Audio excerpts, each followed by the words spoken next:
As we are approaching the end of February, I'm highly anticipating March because it's the month in which I'm going to be reading dragon books. So hi and welcome back, my fellow fantasy book lovers, or if you're new here, hi and welcome. My name is Kathy and I'm a fantasy book lover from Belgium. When I was scanning through my bookshelves, I noticed that I still had a few dragon-based books that I haven't read yet. So for the month of March, I thought it was a fun idea to give it the dragon theme, as I did last year, I think, and just read more dragon-based books. Now, I just read Onyx Storm. I already read A Language of Dragons as well. And of course, if you're interested in reading the same book and sharing your thoughts with me during a live stream session, at the end of March, I will be doing the March Book Club again with the book that has been decided on a community tab. At the moment that I'm airing this video, the votes aren't closed yet. I will leave them open until March 1st, closing on March 1st, because then on March 2nd, I will be announcing which book we're gonna use for the March Book Club. Right now, When the Moon Hatched is in first place, but A Language of Dragons has been there as well. So now let's get into the books. Now, these three books are the only physical books that I still own with dragons. However, there is a second part to a book that I'm holding up here as well. So the first book that I want to talk about is Dragonfall by L.R. Lamb. I've had this book on my shelves for over a year, maybe 2 years.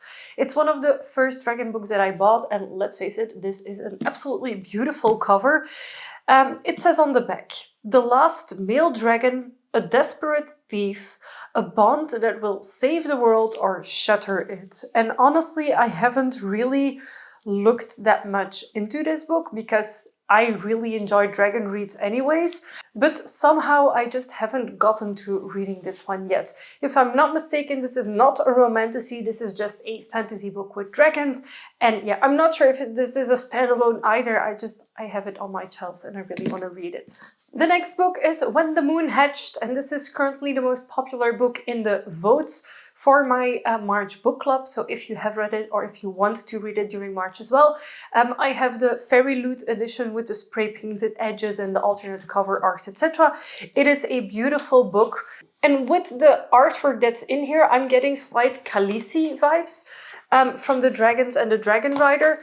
I know that a lot of people did not enjoy this book or did not enjoy the romance in this book more specifically, and that it was a slow read. Now, I'm not scared of big books, like Empire of the Vampire is my favorite book. I loved Priory of the Orange Tree, so this doesn't really scare me. I'm just very curious to see how present the dragons are in this book. If it's like the fourth-winged dragons that they communicate with her riders or not, I'm intrigued by this. And then the final book that I physically have is Serafina. This is the start of a series. I also have Tess of the Road, and I know that there's a third book as well. I'm not sure of the order, except that Serafina is the first book. This is also dragon-based. Can one girl unite two worlds? And the blurbs on the back are all quotes from other authors. And this is technically a YA fantasy book with dragons. I currently don't really know much about it, and I actually want to keep it that way and go in mostly blind. But I love the cover artwork. I love like the type of book that this is. It's not a super large book either. And I've heard a lot of good things about Rachel Hartman, so that's why I really wanted these books. And also, these books were part of my holiday presents, so I really want to get to them. Now, of course, I have more dragon-based books that I cannot show you because they're not technically mine.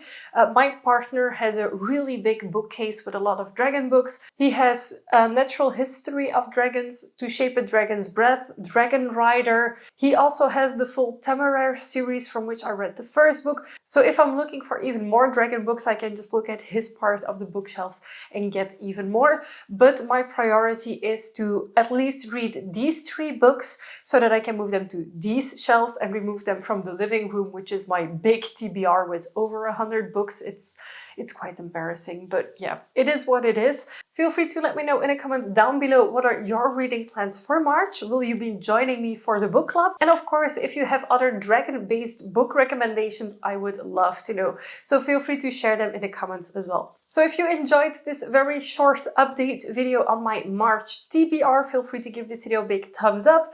And of course, if you want to see more from me, don't forget to subscribe to my channel. I make new videos every week and would love to be for every single one of them. Thank you so much for watching and happy reading. Bye!